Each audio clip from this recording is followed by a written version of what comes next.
We're standing on the edge of something big, and we're gonna make some changes. We're gonna make some changes.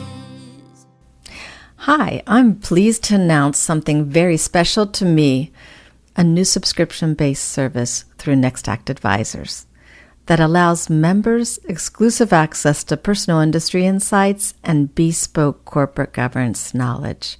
This comes in the form of blogs, personal book recommendations, and early access to the Founders Sandbox podcast episodes before they release to the public.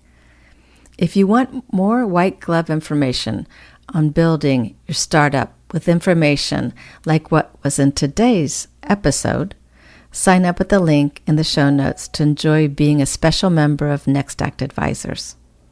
As a thank you to Founders Sandbox listeners, you can use code SANDBOX25 at checkout to enjoy 25% off your membership costs. Thank you.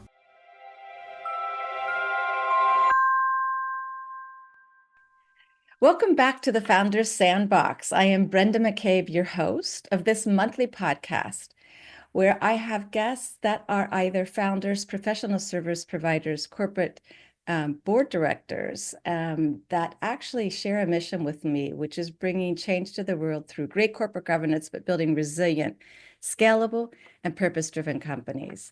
On a monthly basis, my guests are going to tell their origin stories and kind of how I've met them through the work they do. And I've recreated a fun sandbox environment in which we do storytelling.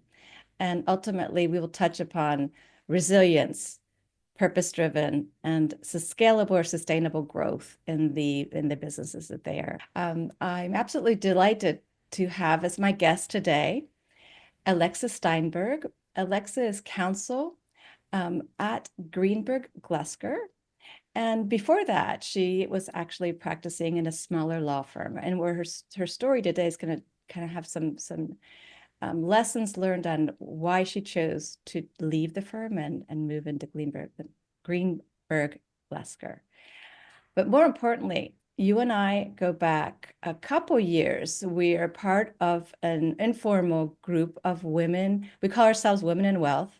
We meet periodically to really refer business to each other for those women business owners that are seeking perhaps an exit in the next 3 to 5 years. And through our skill set, some of us are CPAs, strategy advisors, yourself as counsel.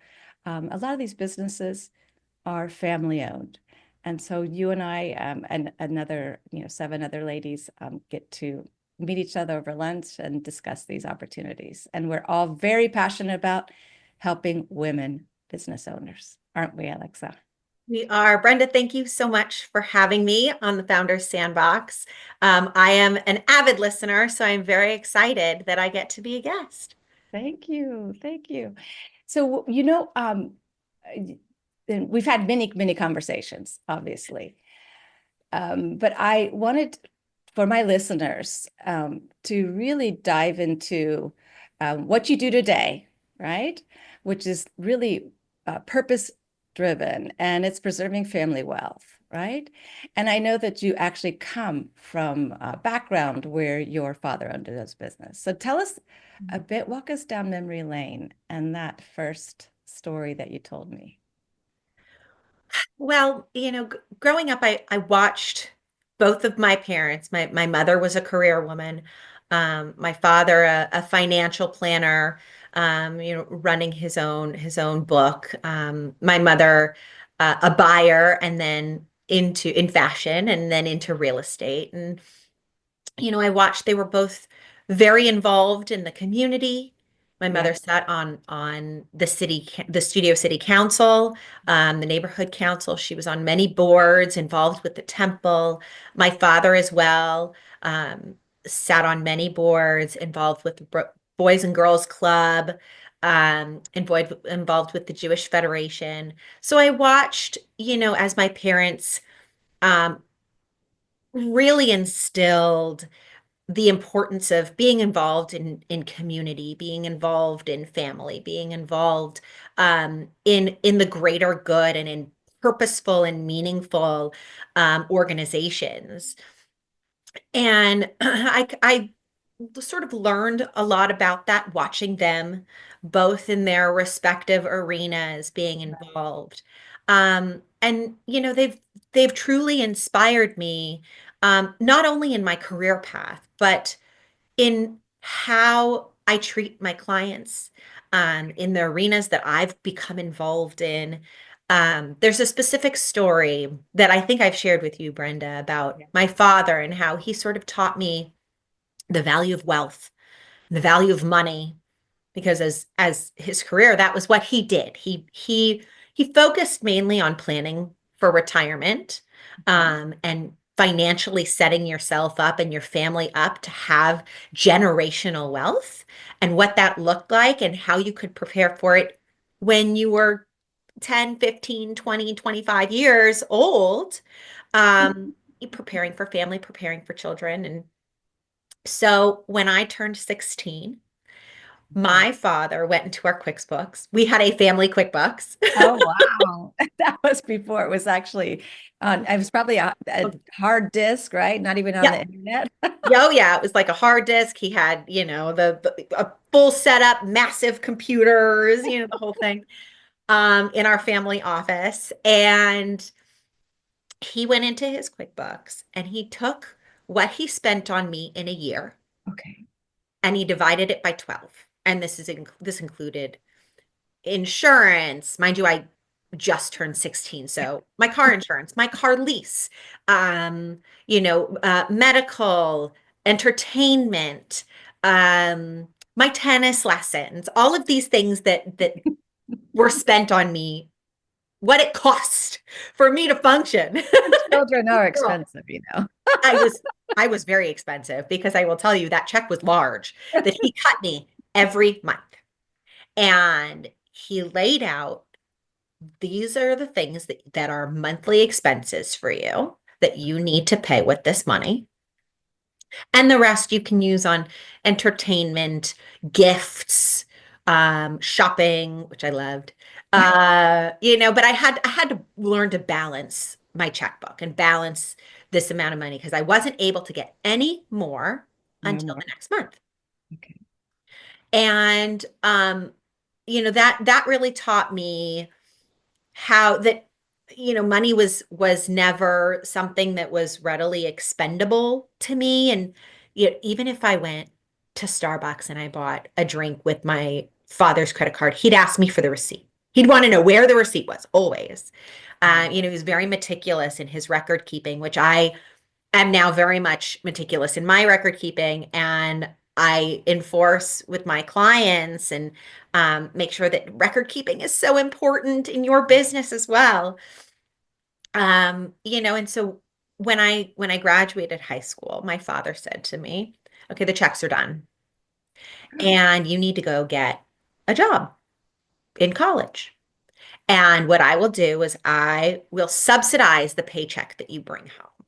So if you bring home $600, I will pay you 50 cents on the dollar for what you bring home, but only up to $300. So I could get a max of $300 every paycheck that he would subsidize. And then that was, how I had money to live and to function. I mean, my parents, I was lucky enough that my parents would pay for my college, and my housing and my dorms, but it was still really teaching me the value of money. And my father required that a certain portion of those funds get put away in savings and invested. Excellent. And he would tell me how to do that. And he would guide me. And, because my father was a financial planner, he would call me like a client and say, listen, you're 70% stocks, 30% cash. I think you need to swap it. Let's talk about what that means. And of course, I'm like, you're my dad. Just do it. Why are we having this conversation? But it was so valuable because he wanted me to understand what he was doing and why he was doing it, and how it really functioned. And that I've also taken into how I guide and advise my clients. I don't just do for them. I understand. I want them to understand how we're doing it, why we're doing it, what the alternatives are, and what it means if we do it this way or that way. A lot of my discussions with my clients are about strategy and about structure, and so they can make an informed decision. Yeah. I think that's extremely important, especially in a family business. Um, Working with your family is tough. So the way that you can make it that much easier is communication and understanding and knowledge. And I try to arm my clients with that. And that's something that my father really taught me. Mhm. And my mother as well, because my father managed our money and my mother would bring it home and hand my father a check and be like, here, I don't know what you do with it, but do Yeah. something with it. Um, but she also he would say, well, hold on a second. Like, I know you just sold a house and here's your commission check, but let me show you what we do with this and how we create generational wealth and how we invest it and what the best benefit for these funds are and how to use debt to our advantage. Mhm. And that's all of these things were such a value add that I obtained understanding about and that I've now turned this value add to my clients Mhm. and how they run their business and I'm not a financial advisor, I'm not a tax attorney. These are just really sort of general understandings and general guidance points for my clients to go out and have knowledgeable conversations with the appropriate guidance, Professional. appropriate people, and the appropriate service providers that are going to help them accomplish those things. Absolutely. I really, this is very loaded, but I really like the the methods your father used. They're very, well, first of all, intentional, and bespoke. And that's really, and he did communicate to your mother, right? To instill also in her an understanding of, although she's bringing the check home, because many women business owners today oftentimes do not own a majority of their companies, right? And that is a shocking statistic that I run into time and time again, that women actually don't know how much equity they have in their own business, right? So just the Mhm. informing um, and you've translated that bespoke, communicating, helping your clients understand, pardon me, and providing options as well as access to other professional service providers as your kind of your own bespoke offering to your clients. But Yeah, it wasn't and always that's like, yeah, go ahead. that's sort of the benefit of, the group that you and I met in and all of the networking opportunities that I've been involved in. Of course, networking is about building your brand and your book and but a majority of it and the real value there is meeting and learning and understanding and really coming to know people that can help your clients Yeah. where you can't, Mhm. and having trustworthy referral sources to do that. Because I'm not just going to tell my client, oh, this individual can help you with wealth management, call them without knowing how this person functions, without knowing, how they run their clientele, how they do business. Those are really important things, and to have trustworthy referral sources Absolutely. is really important, and that's sort of what our group is all about. That's right. And it wasn't always like this, right? No. You graduated from law school and started with a small, it was I think a female Yeah, led law firm. yeah. And we All don't need to female say that. attorneys. Yeah. So, what was this is right out of college. What were you doing? And what then informed your decision at a very tender age to leave? So, right out of law school, um, you know, I I had worked my way through law school. I worked in family law for about 5 or 6 years. And during the day, I was at a law firm. And in the evening, I took classes from 5 to 10 p.m., 4 days a week for 4 years. It took me 4 years to get through law school. Um, and when I graduated, unfortunately, I wasn't afforded all of the opportunities in law school that most law students take advantage of, externships, fellowships, things like that, because I was working my way through. I had already been financially independent, and I wanted to stay that way.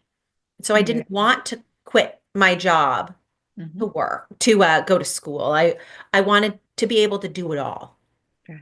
Um, and so as a result, I really didn't have um, the summer clerkships that turn into Right. job offers. And I was a little lost because I had taken the bar exam and I was like, okay, I'm not an attorney yet, but in 3 months, if I pass the bar exam, I could be. Am I Okay. applying for law clerk positions? Am I applying for associate positions? Like, I was so lost.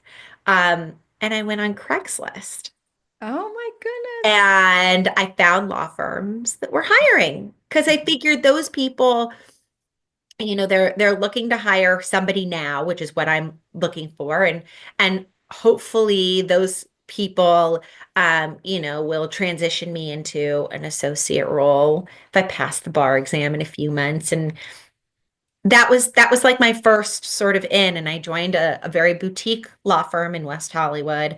It was by the time I left, we were three female attorneys. We were all female for my entire tenure there. I was there for 6.5 years. Okay. And it was in late 2019, early 2020 that I really decided um, I wanted more for my career and for my book of business. And I wanted to be able to provide my clients with a well-rounded um, advice and guidance. And, I can't do it all, nor should I. I'm pretty sure my malpractice insurance wouldn't like that. Not at all.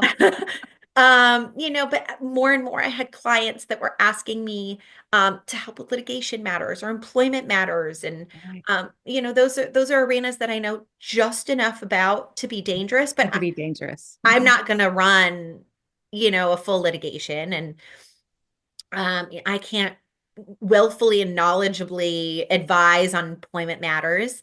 Um, especially to do justice by my client, do well by them. Yes. um, I'd like to be able to have somebody for them that they can speak to and trust and get the advice and counsel that they need. And that really stemmed my yearning to branch out and go to a firm where I had all of those resources at my fingertips. I wanted Mhm. more for my career, but my biggest drive was I wanted more from my clients. That's I wonderful. wanted really to be able to provide them with well-rounded, multidisciplinary counsel. And so I sought out, full service law firms, Okay. and I found my home at Greenberg Lasker, which is a fantastic place to be. I'm very happy there, and everybody is so fantastic, and everybody is so good at what they do. We've Yes. got employment and tax and IP and litigation, environmental, entertainment, you name it. And it's been such a benefit not only to my career, to my clients, but I've learned so much. And is it true? How would you characterize the typical client without revealing, confidential matters? Is it also a firm that's very oriented towards family-owned businesses? Would you say that?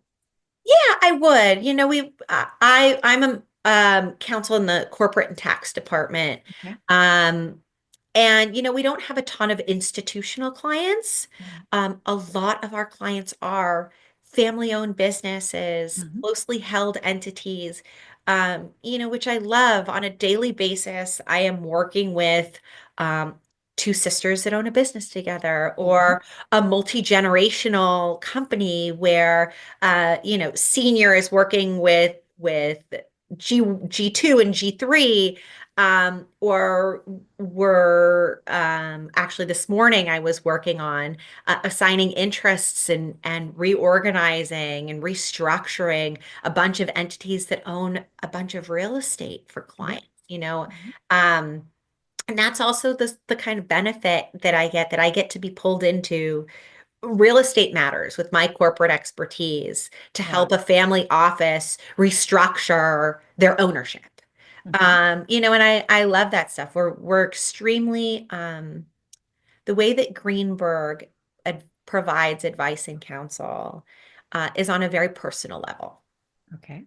The way that the firm and myself Yeah. especially, um, we're a lifestyle firm. Mhm. We understand that attorneys are people outside of the walls of the office and that we all have lives. And I translate that to my clients. My clients have lives. My Okay. clients have other things going on than their business. And especially when you deal with family offices and family businesses, there's a whole different dynamic I of can imagine. family interaction. Yes. And I have now experienced that not only with my clients, Mhm. um, and sometimes I become therapist in that regard, although I'm a very expensive therapist. I'm sure there are people that are less per hour. Um, but I'm experiencing it firsthand because my husband has his own business with his brother, Wow. and I have become advice and counsel for them as well. And so I'm seeing it sort of from a different angle too. But I think that my clients truly appreciate that when I talk to them, I talk to them as a person. It's not Mhm. just as a business owner. It's not just as I'm guiding you with this legal advice. It has to make sense and it has to uh, be actually applicable. And sometimes what my advice and guidance would be in sort of this like legal box is not the best for my client and how their business is operating. And you've got to be sort of fluid with that. Right. And bespoke. Yep. Yeah, so it's really beyond, it's not a transactional relationship.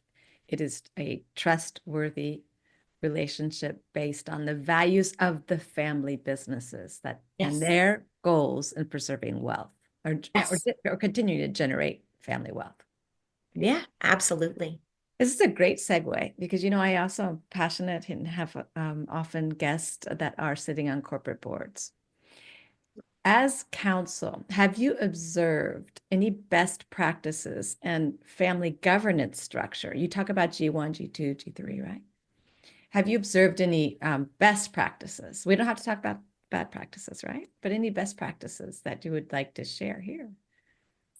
Yeah, I think that I've observed that some of the most effective family governance structures prioritize clear communication, Okay. um, well-defined roles, professionalized decision making.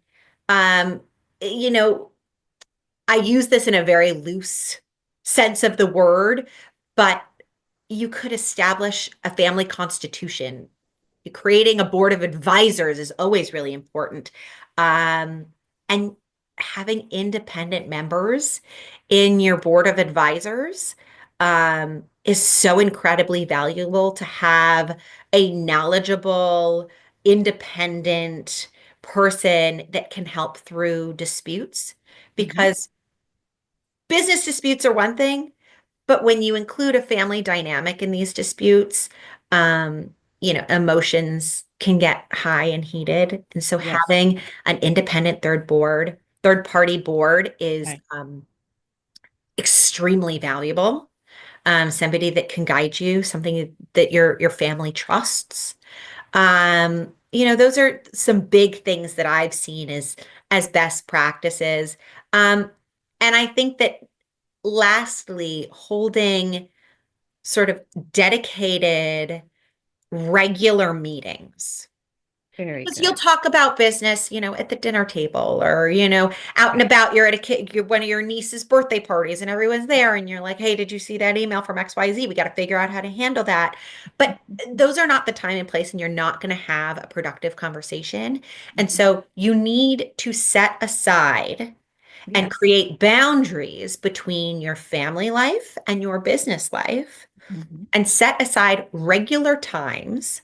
Um, weekly, bi-weekly, to Mhm. have an hour conversation about what's going on, any disputes that need to be discussed, any decisions that need to be made. And that's your time to solely be in your business mode. Yes. Because having these conversation piecemeals at dinner on a Saturday night, or a family's birthday party, or a holiday party, it's not effective for your business. And one of the biggest um, best practices, and Yes. one of the most important goals is to preserve your family relationships. Beautiful. You heard it here on the Founders Sandbox to preserve family Family. values. Yeah, absolutely. Mhm. Because if you don't have family, what do you have? That's right. Family It's first. really important. It's Mhm. really important. And sometimes business can get in the middle of family relationships. And it hurts to see that. It hurts to see business tear between brothers, tear between um, father and son. And I've seen those things, and there needs to be just a second to like breathe Yes. and realize that there are bigger things than Mhm. business, and Yes. that they need to be resolved, but they can only be resolved if you have a good relationship with your business partner slash your family. Mhm. They're your biggest support. This has been immensely actionable um, in terms of governance, the best practice you've seen in family offices. So thank you. Thank you for that. It's Yeah. not often that I do have a lawyer that works in this arena. Although family businesses, just in the LA ecosystem, it's very predominant. It's very, very third and fourth generation now. So very relevant to your business and mine. Let's switch gears. You are, I believe, sitting on the board of directors or one of the committees of the Association of Corporate Growth. Yes. And tell us a bit what is the Association of Corporate Growth? And what committees do you serve on? And how do you further your business there? Thank you.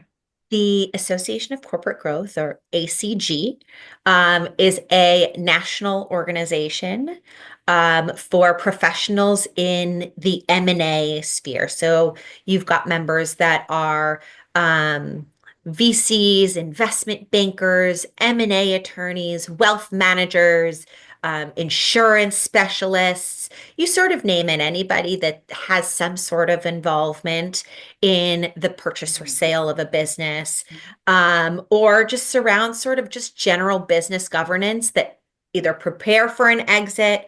Those are the kind of people that are members of ACG. And I got involved a few years ago, and I think 3 years now, I've been sitting on the women's committee, Oh, which is a fantastic. We schedule and create women-focused programming within the confines of the ACG organization, um, and really promote networking amongst women. More and more, I have had clients yes, that have requested that they only work with women. yes, And this sort of goes back to what I was talking about earlier about being able to provide trustworthy referrals. yes. And I've met some incredible, incredible women in connection with ACJ. In fact, our group kind of came out of ACJ, which is Yes, how I yes. met you, Brenda. And so it's been a fantastic, fantastic network to be a part of. I love planning the programming. Our programming ranges everywhere from, talking about the state of the market Okay. uh, to balancing family and career Wow. and what that looks like and mental health. And, I think it, I hate calling out a distinction that we are women in business because I think a business person is a business person. I don't think I it needs agree. to Mhm. be defined as such, but there is something to be said about the fact that women have a different set of challenges in the workplace than men do. And a lot of those stem from family life. Yes. And that needs to be balanced. And so there's a lot of programming that the Women's Committee puts on that sort of talks about that and gears us in that direction and gives us tools to be successful and to strive um, in the face of everything else that women just have to deal with and take Mhm. care of. Yes. That's for another episode here. Yes, very much so. Very much so. Yes. As we all have balanced our careers and family Yeah. priorities, right? Let's switch gears. How do my listeners contact you? How's the best way, Alexa? Well, so I'm at Greenberg Lasker. We're in Century City. Okay. They can email me. All It's right. A Steinberg at ggfirm.com. Got it. And on our Greenberg Lasker website, if you search people, I've got my whole bio and all of my contact information as well. Excellent. Well, that will appear in the show notes. All right. So we're coming into the final part of this podcast in which I actually enjoy asking my guest what the meaning is of certain terms that I actually practice with my clients. I'm working with purpose-driven companies, resilience. We work on resilience tactics and scalable business and sustainable. So I always love the opportunity to hear firsthand from my guests. What does purpose-driven mean to you, Alexa? Purpose driven means, a mission that goes beyond profit. It taps into creating meaningful value for your customers, for your employees, for the community that you operate in. It's sort of about building a company that stands for something. Mhm. And I'm very pleased to say that we have seen so many more companies start out of a purpose-driven, goal. There's a bunch of old companies and new companies. There's, you know, a lot of companies that have this sort of one for one model. You buy one, we donate one. Mhm. There are socks companies, there are eyeglass companies, there are shoe companies, there are cleaning product companies, Right. that sort of have this as their motto. Mhm. And then you see additionally, you know, products and companies that are committed to the environment or sustainability and cleanup efforts. That's really what purpose driven means to me, is that these companies have a goal. They want to accomplish something more than what they can show on their balance sheet. And consumers of that product are helping them achieve that. Excellent. Excellent. We've touched on even other aspects like, sustainable growth, right? Yeah. Right. What does resilience? You've been particularly resilient, having a father like your father, building life skills early. What would resilience, what's the meaning to you, Alexa? Resilience is about navigating challenges, Okay. with adaptability and with determination. Um, it's about learning from your setbacks instead of being defined by them, having them be a fire to your growth and having them be the galvanization of your progress forward. Yes. And in business, it also can be about the ability to pivot while Mhm. staying aligned with your long-term goals, about the Beautiful. ability to, okay, there's a um, new regulation that's going to affect the way we operate. Okay, how are we going to pivot to continue doing what we do, but still can stay in compliance? That's really what it's all, be on your toes. Excellent. And scalable. I'd like you to kind of share the meaning within the context of scaling the legal practice. What have you found to be particularly challenging or easy to do, right? And scaling, right? Because it's a very bespoke practice. Is scaling Very. important, right? Scaling is absolutely important. Okay. Perfect. Um, in my practice and in my business, um, my